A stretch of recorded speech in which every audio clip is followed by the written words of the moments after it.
Good afternoon, everyone, and welcome to the first installment in our Teaching and Learning for Student Success monthly webinar series. So I would now like to introduce Dr. Kim Davis of Texas State University. Kimberlee Davis joined the faculty of Texas State University School of Family and Consumer Sciences in the fall of 2007 and currently holds the rank of Associate Professor and is the Assistant Director of the School of Family and Consumer Sciences.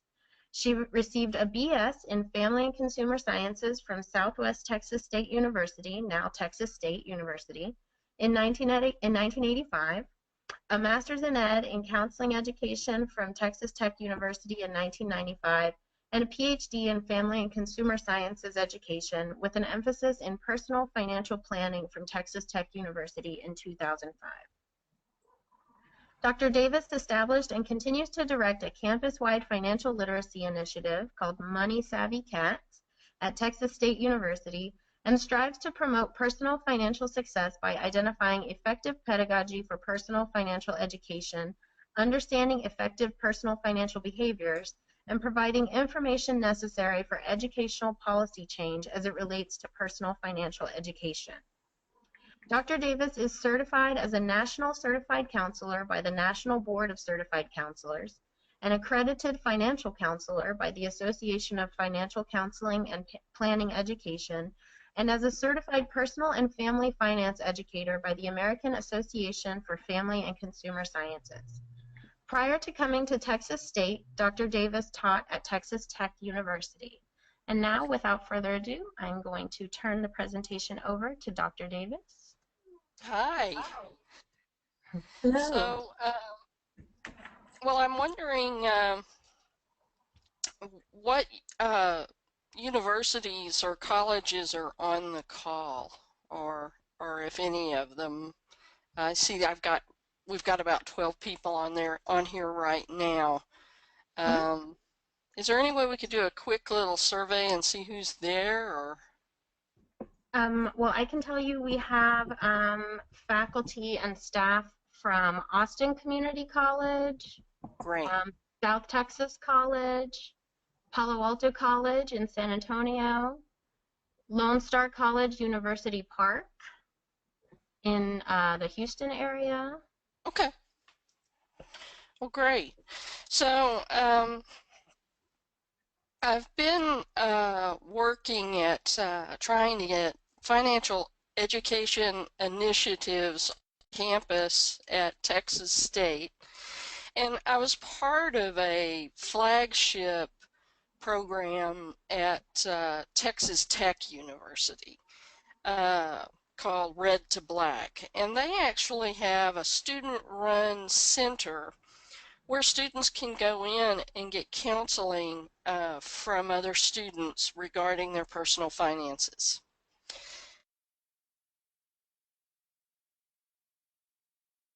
We're talking about what you do with that financial aid and what you do with that hard-earned dollar. So one thing that I have found that's very difficult and is a question you'll want to ask yourselves and start asking around campus is, what are your colleges doing with regard to financial education? Where is it? Where is it housed? Is it there at all? And I think just asking the question starts showing that this is important and puts it on the radar screen for administrators. And oddly enough, the hardest part of running financial education on a campus, at least for me at Texas State, is making sure the right hand knows what the left hand is doing. So we actually have 3 separate financial education initiatives, and one of those was started just because they didn't realize the other 2 were there.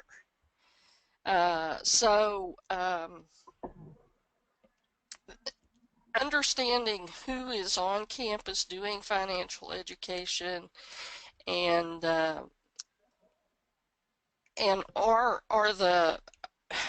are the different administrators that might be over this aware of one another, and are they working together? There's some duplication of services there, and that's time and dollars. So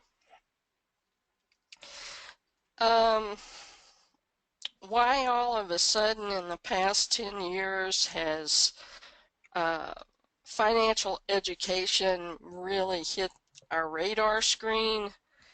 I think, and I'm going to talk about some research that I know about that is that's out there in really broad terms. So I'm not going to quote folks, uh, but if you wanted to have more of a conversation, we could certainly do that at another time. But there's two main reasons, and they're really simple reasons. The system that we work in now is much more complicated than our prior two generations. Um, with banking, identity fraud, online, uh, it makes for a very complicated system. Um, Back when I was a kid, and I'm going to really date myself here, um, my dad took me to the savings and loan, and I opened a savings account, and I had a little passbook, and the people at the savings and loan actually hand wrote in what my balances were every time I made a little deposit or made a little withdrawal. Now, when you say to students, have you balanced your checkbook? They don't know what you're talking about. Uh, they don't write checks. They use debit cards, and they look online to see what their balance is, and they very seldom reconcile an account to see if it balances. So it's just this really complicated system that we have, and quite honestly, parents just don't teach it anymore. So that's kind of where we are. So we've got these kids hitting our campuses that don't understand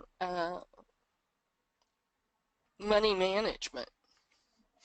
Um, Another piece that we researchers are realizing or have realized is what we've been doing is we've been teaching money management principles, how to manage our money. So that's how to balance a checkbook, which we don't balance anymore. Uh, how to invest, how to know what an APR is, so the technical aspects of managing money. What we haven't been doing and what we need to be doing is teaching value recognition. And the focus is really now on what we call financial wellness. So how we manage, how we save and spend, that actually ends up showing us what our values are, especially when we're happy uh, with what we've got. And we tend to be happy when we can pay for things up front and not worry about paying for them later. That's an example. So the area is really moving towards what we call behavioral finance. And this is essentially where money management and psychology collide. And any of you who've had an economics course, you realize or probably recognize this assumption of conventional economics, that people are supposed to be rational wealth builders who seek to build a nest egg. and that another assumption is that extraneous emotions don't influence people when it comes to making economic or financial choices. And those are two assumptions of conventional economics. But I've got one thing to say here. How about the lotto? In Texas, on average, your chances of winning the lotto is roughly 1 in about 150 million. But people still play, including myself occasionally for fun. And I know the likelihood that I'm going to win, anyone who plays the lottery, the likelihood, but then you got to say to yourself, well, if somebody's got to win. So let's dig a little deeper into this uh, overriding premise of personal financial education. So here's another overriding premise, but this is of education. Individuals can learn from mistakes. No, we tend to not learn real well from our mistakes. If we tend to get into a hole, we might get out of a hole, and then we get back in, uh, or we just stay in the hole, behind, always never catching up and not reaching any kind of financial freedom.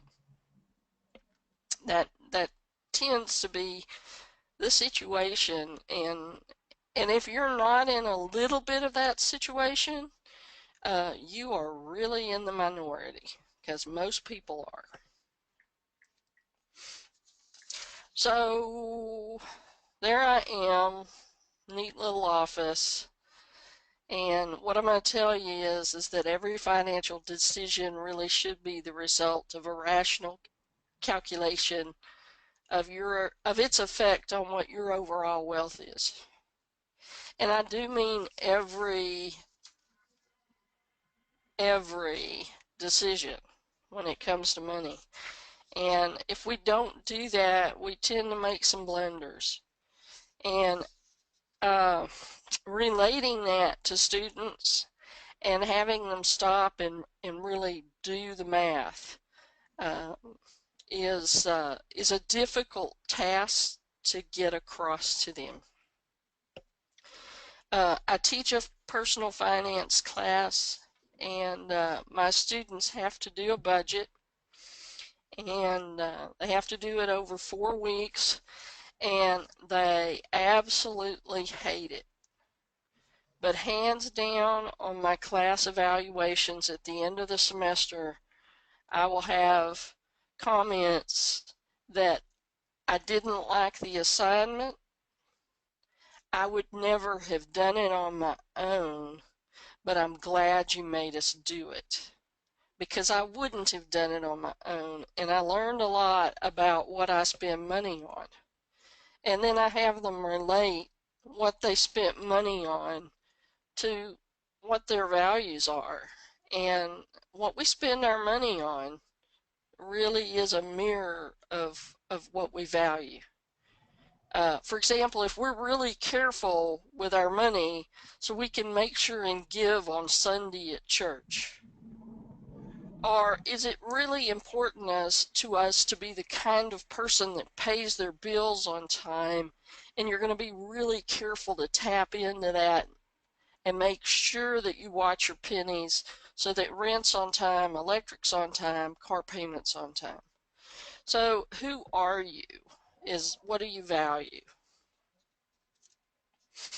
And there's actually a word out there that's called fungible. Let's be fungible. And this is just an example that I teach. And if you don't do the calculations, you don't realize where you're going to go wrong. And we all want to be ecologically sound, and a Prius is exactly that. But the base price is more.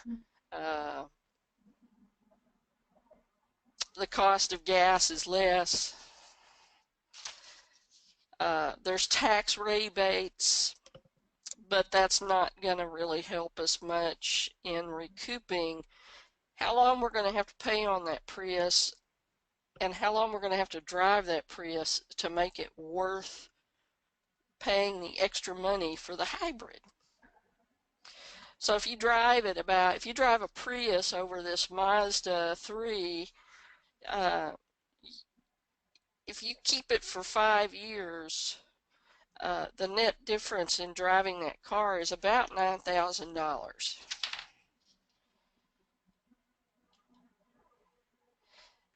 And you'd have to drive that Prius about 15 years to get your money's worth out of it compared to the Mazda.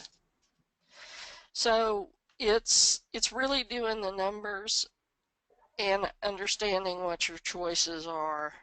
And we call that fungible or fungibility. When I first saw that, I just couldn't imagine that that was actually a word, but it is.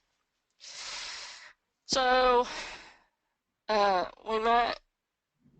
what might we be doing wrong? And it's really looking at where we spend our money. And there are a number of behaviors that I teach in my class that psychologists and money management folks and financial counselors have identified that I teach in classes that are very specific behaviors.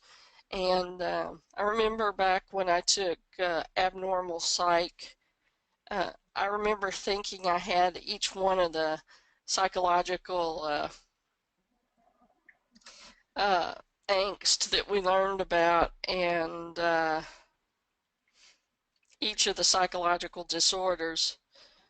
And that's what the kids see, or my students see, as I teach each of the behaviors and the little money blunders we make. They stop and they say, "Oh, I do that. I do that." And so it's really looking at the behaviors and understanding values just as much and even more so than teaching this the technical aspects of managing money. So that's kind of what I wanted to present today, and I guess I could open it up to questions if that's all right. Absolutely. Thank you. Do we have any questions from the attendees? Yes, I actually wrote one regarding the location to send the students for guidance. Would that be part of the counseling center or the financial aid office? You know,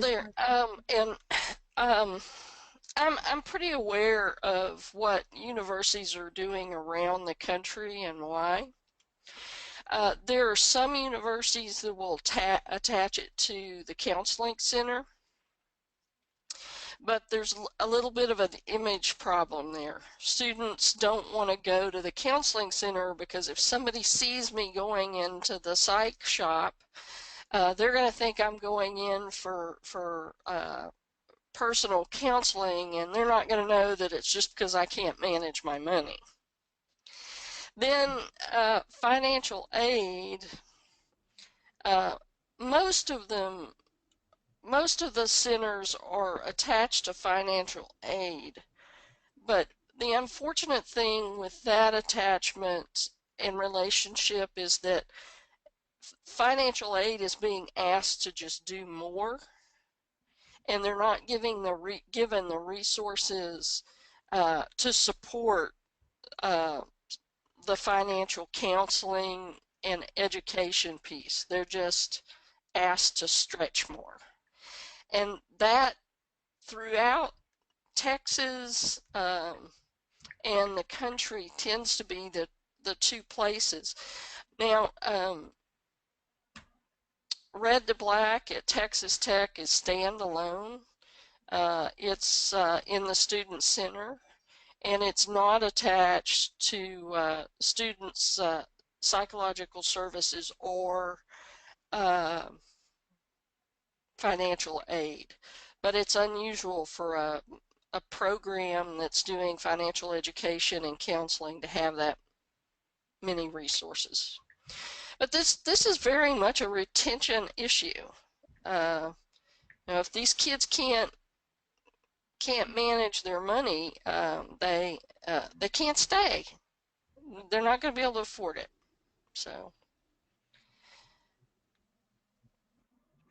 Yeah, I think that's such an important point. And I'm also interested in what you were saying about some of the assumptions that we make in our culture about, for instance, that everybody wants to save and everybody's going to build up a nest egg and things like that. And I think a lot of our students, particularly community college students, that's not an assumption we can make, really. Exactly. So, yes. And another part of the Dreamcatchers sort of foundational philosophy is also kind of approaching our students from a place of validation and using asset-based pedagogy. And so I wonder too how you might think about teaching these kinds of assumptions, and I liked what you said about value recognition behaviors without making it sound sort of culturally biased also.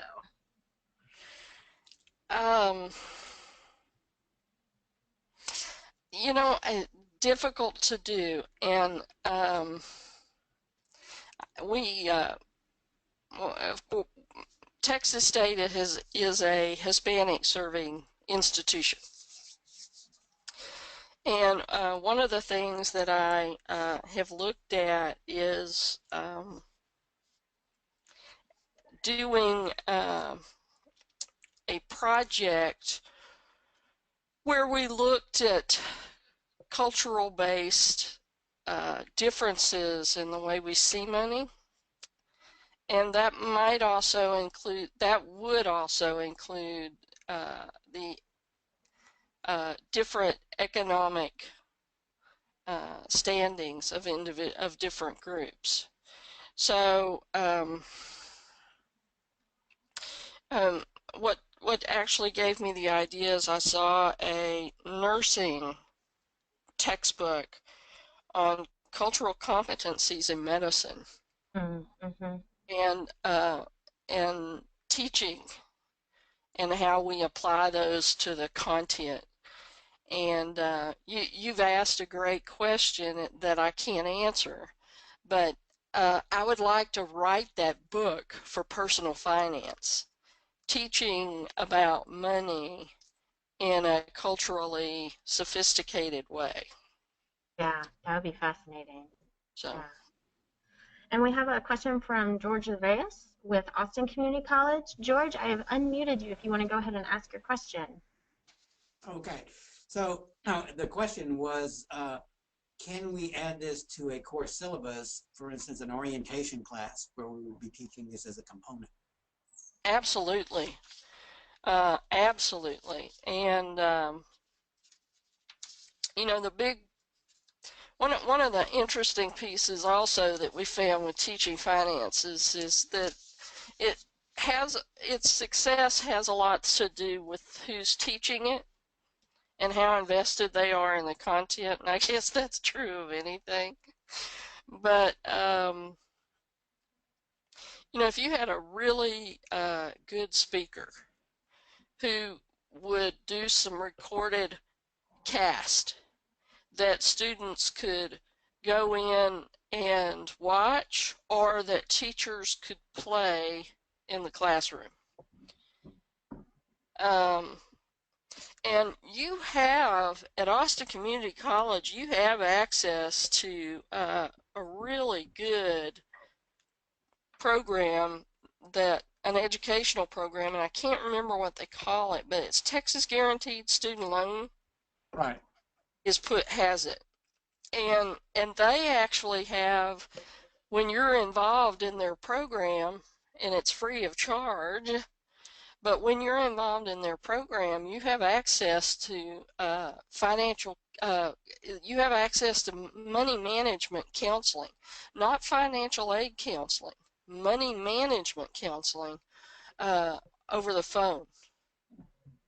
So you can call them, students can call in and ask questions. And then they also have a curriculum that's a train the trainer model where teachers can or instructors can go in and get a little bit of training and then be able to teach those modules. And I find their stuff to be decent. Okay. Thank you. Uh-huh. We have what we call learning frameworks or Education 1300 courses that basically work with students on succeeding in college. And I'm thinking that this would be an ideal lesson plan for the instructors to utilize. Some of these courses are actually taught through psychology departments in some of our colleges. Right. And I am really interested in us being able to identify some good lesson plans that hopefully you can help us identify that we may be able to share with our colleges across the state to utilize. And also we're starting a partnership with the Dana Center at UT Austin on Okay. the new Mathways project. And our involvement is primarily in terms of linking those students to our services, mentoring, counseling, academic advising, etc., career planning. And as I listen and watch your presentation, and when you talked about the money management, putting together their budgets, etc., it occurred to me that this would also be an ideal lesson to include within the Education 1300 part of the Mathways package of courses that we would be working with. So I'm actually interested in using the material, but with different little slants. One on the student success course, and the other in the mathematics coursework. So we may follow up with you regarding that to see, you know, what advice you may be able to give us. Thank you. Yes. I think that's a great idea. And we have Dr. Armenta, also from Austin Community College, wanted to make a comment about cultural bias. Go ahead, Dr. Armenta. Go ahead, Dr. Armenta. Can you hear me? Yes, I can now. Oh, okay, great.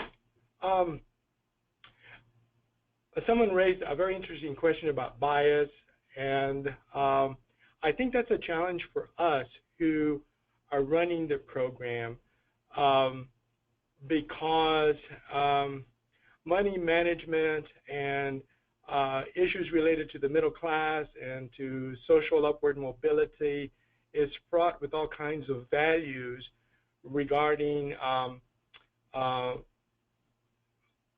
and our students as individuals in terms of what we want to be, what do we want to become, what kinds of careers we seek to have, and what kinds of life goals and retirement and all of these questions that are tied to handling money. So I don't know. What I'm trying to say is that the issue of bias, I think, forces us to deal with the questions of what students value. What do they value? What do they want? What do they expect of their lives? And then we can connect managing money to make that happen so that they can plan. And so I'm not necessarily saying that bias is good or bad. I think the point of reference is, what does the student want? Right. What does the student value? So I may say, I may have an opinion that materialism is bad. But yet on the other hand, if a student wants to have a car and a student, you know, sees going to a vacation every 6 months, once they're launched and they have the career, that's not bad. That's we're enabling their success in the terms as they define it. But the tools are the money management strategies that they learn.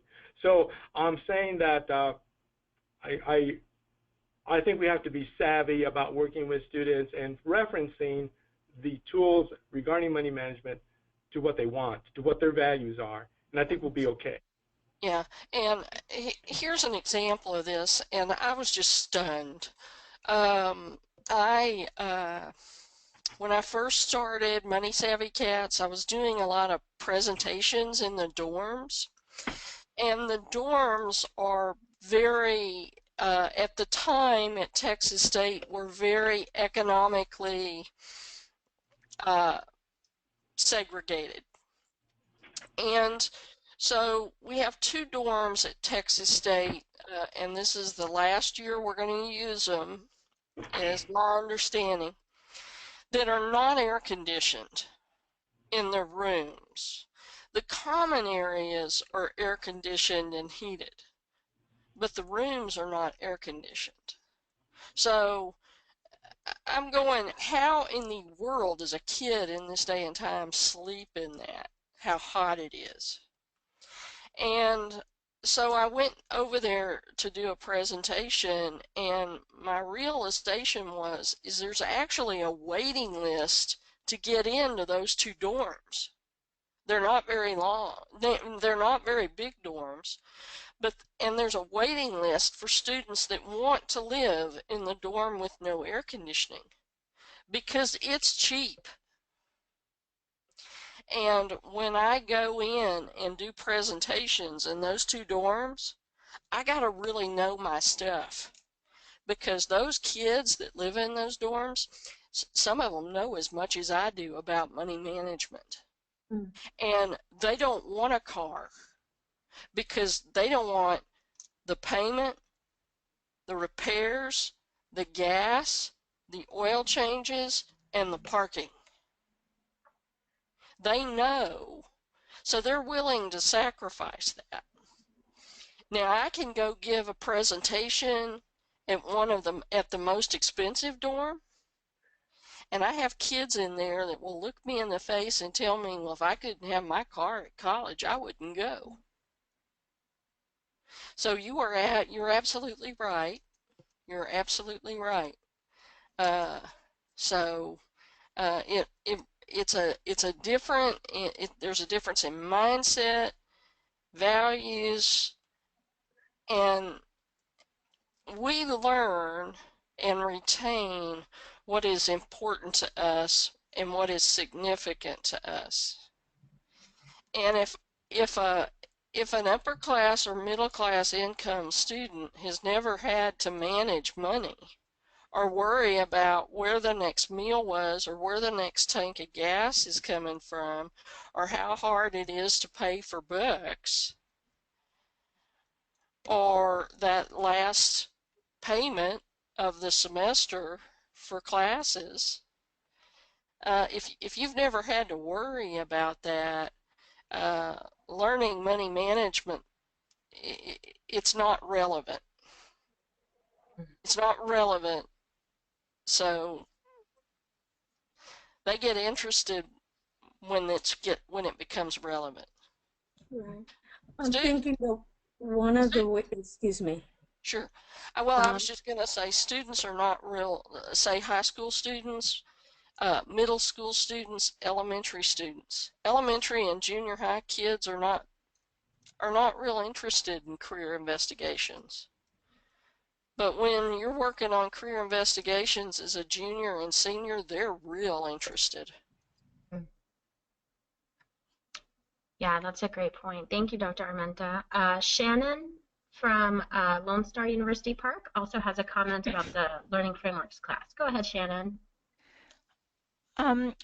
First, I wanted to say that at Lone Star, we actually have a unit it's an assigned unit on our common syllabus on financial literacy.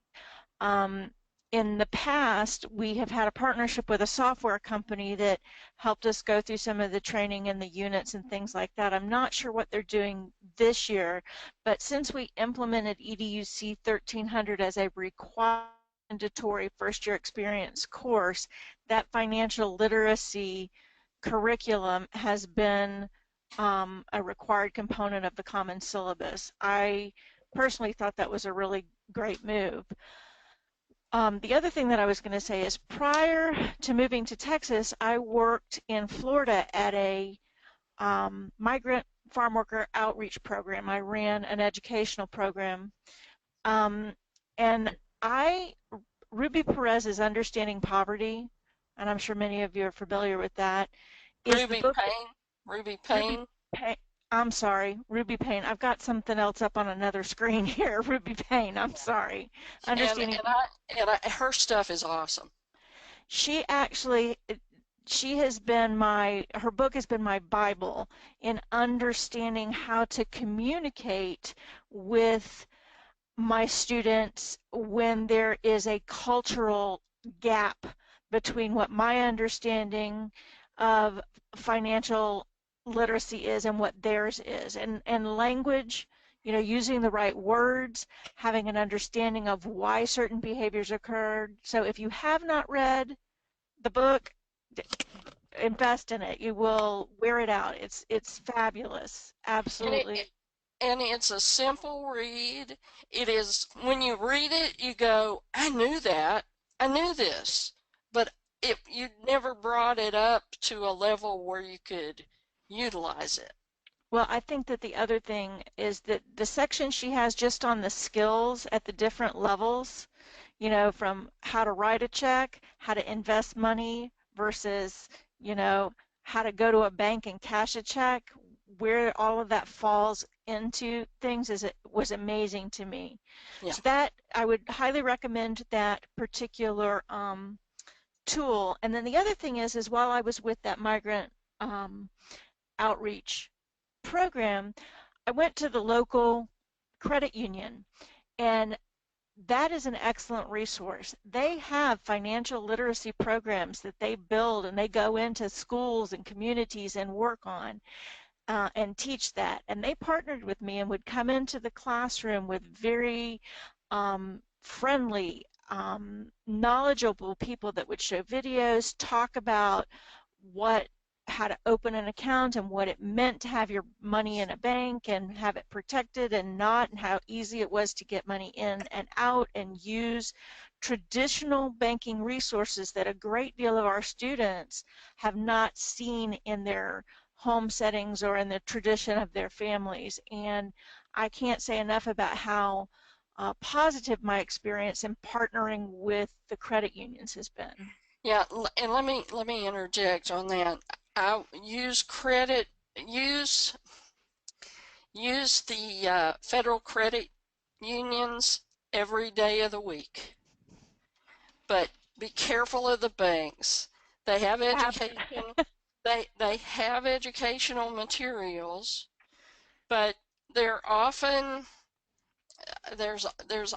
little pieces in there that don't teach a positive behavior. I absolutely agree, and that is why I mentioned specifically credit unions. There's not as large a financial incentive for the credit unions to come in as there is with the banks. There's no pressure. It's more from a community-based thing, and I actually got that idea from a local librarian who uses the credit unions at their libraries to teach financial literacy. So your libraries are also another resource. Mm-hmm. Awesome. And Shannon, Amanda Preston at Eastfield College has asked if you will share that financial literary syllabus section with us. I am not teaching the course this semester, but I will see what I can do about finding it and sending it. Where do you want me to send it? You can send it to myself or Dr. Chavez. This is Lydia. You can send it to Lydia or to Dr. Chavez, and we'll make sure we put it up on the wiki and send it out to by email as well. Okay, And I will. I really want to encourage you to look at that curriculum. For example, the one we have the same course at Texas State, and there's a chapter in the book that we have the students buy, but there's nothing on values, and you can add that yourself. So look at the curriculum and make sure that there's something in there on values.